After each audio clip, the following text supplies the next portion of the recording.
একটা বক্তা আছে, এটার অসুস্থ রোগী, এটা দুদিন পর ওরিতে মাইক দেখো মাদার হুজারি তাহিরি এমনি তো এটি ভাইরা ও একেবারে হচ্ছে দামি কথা প্রতিহিংসা, এটা সত্য।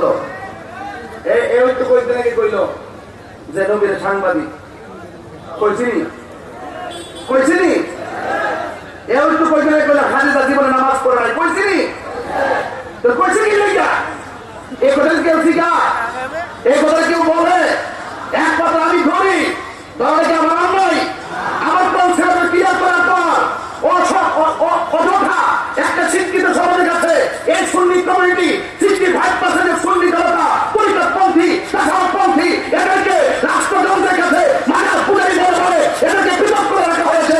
রাষ্ট্রযন্ত্রের গুরুত্বপূর্ণ সিদ্ধান্তের জায়গা থেকে তাদেরকে মাইনাস ফরমালে রাখা হয়েছে। এই জন্য আমি তাৎক্ষণিক কণ্ঠে বলছি আগামীতে ধর্মীয় সিদ্ধান্ত নিতে গেলে সুন্নিদের কাছ থেকে ধর্মীয় সিদ্ধান্ত নিতে হবে এবং এটাই হবে ইনশাআল্লাহ, এবং এটাই হবে। অথবা আমাদের দেখ লাগিয়ে আমাদেরকে রাষ্ট্রযন্ত্রের গুরুত্বপূর্ণ জায়গা থেকে আমাদেরকে মাইনাস করে রাখা হয়েছে, আর সেই সুযোগ নাই বাবা শাহজালালের দেশ, এটাই বাংলাদেশ। কথা বলে ঠিক লাগবে।